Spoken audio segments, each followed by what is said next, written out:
Mimi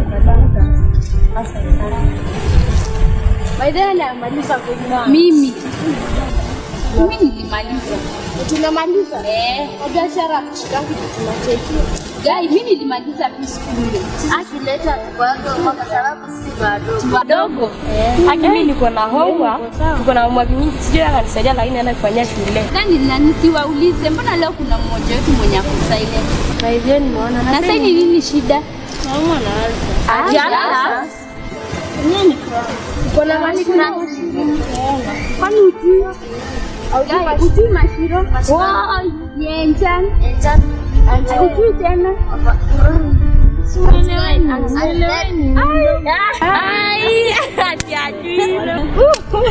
Mbona sasa unacheka? Si mngeita tu one period kuliko kunichekelea. Utajua tu. Usijali utajua tu sawa.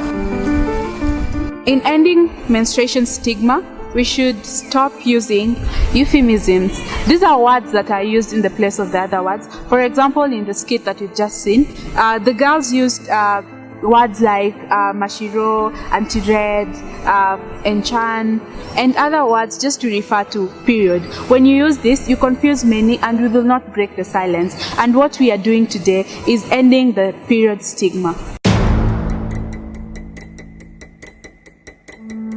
Welcome back to Enkirotet Olosho, a program of the Malkia Initiative. Our nation cannot rise higher than its women. That's why today we are focusing on menstrual hygiene management as a whole. We want to dive in and just know what menstrual hygiene management is. Today with me I have my girls. I'll start by asking you to tell me what you understand, or rather what's the difference between menstruation, which is the period, and menstrual hygiene management. Menstruation is just all about the flow of the blood from the uterus, and the management is how you take care after receiving and before the menstruation. What about you, Rista? Menstruation is how is the floating of blood, and management is how you clean yourself.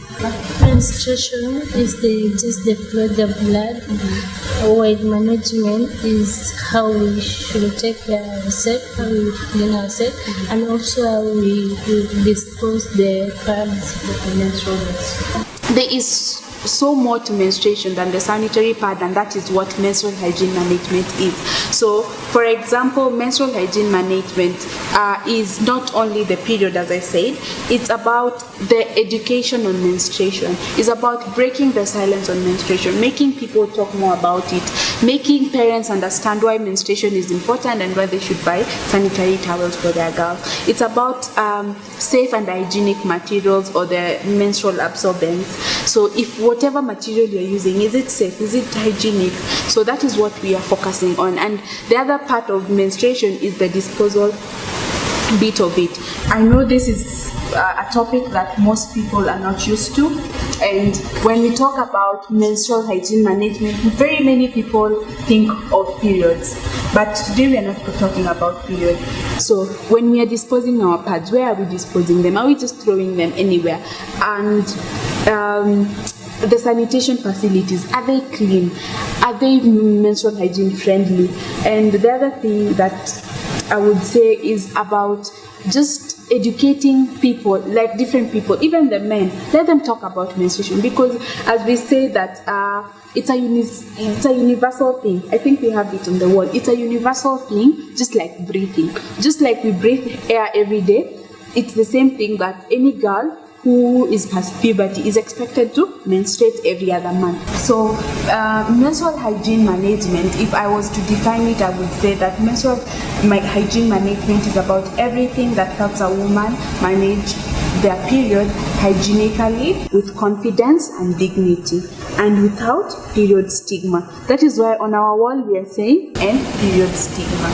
Yes. So we want people to stop laughing like people laugh when you're on your menses. People give you something to cover up because they think it's a bad thing, or it's a shameful thing, or embarrassing. So we are saying that we should end the period stigma, and that is all that all that falls under menstrual hygiene management. Sawa sawa.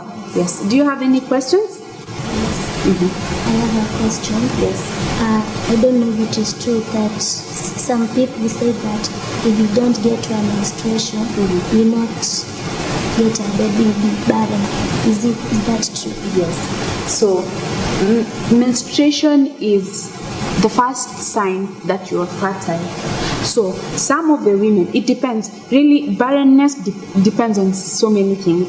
You might find that someone is menstruating, but their fallopian tubes are like they are blocked. So the egg is not reaching the uterus or the womb. But when you're not receiving your menstruation, it means that you're not fertile. Okay. Yes. Any other question? Tunaambiwa tukiwa na menstruation hatufai kutumia sabuni kawaida kwa sababu sabuni imetengenezwa na chemical. Sasa utapata umeeffectiwa. Remember that you've grown up and now you have pubic hairs. So the pubic hair attracts a lot of uchafu, sindio? And when you're having the periods, remember we've said that this is blood and tissues and nutrients, and it's coming out. What does it do? Inaenda inashika kwa ile pubic hair. So when you're washing with water only, some of this uchafu does not go away. Okay. So you're supposed to wash with soap, a mild soap. Just wash, lakini usiingishe huko ndani. Huko ndani. You have openings. So usiweke kwa hiyo opening, but just wash the top of it. Wash very well with soap and water, and then clean it very well with clean water. Sawa sawa. Njia gani kuanzia dispose hizo parts, kwa sababu kuna shughuli zingine wanasema iko safe ukiweka hizo kuna venue tunaweka huko shule, wanasema usiweke toilet ndio waende kuchoma. We will have a whole topic on disposal. Sawa. Then when we discuss disposal, then you will hear and you will see how you're supposed to dispose pads.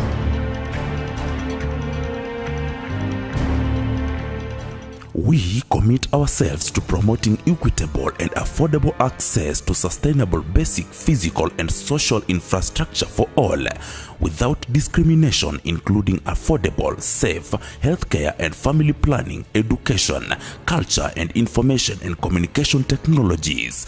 We further commit ourselves to ensuring that these services are responsive to the rights and the needs of women, children and youth and older persons and persons with disabilities, migrants, indigenous people and local communities as appropriate, and to those of others in vulnerable situations. In this regard, we encourage the elimination of legal and institutional, social, economic, and physical barriers. New Urban Agenda 7 Urban Basic Services UBS Article 34 United Nations Human Settlements Program.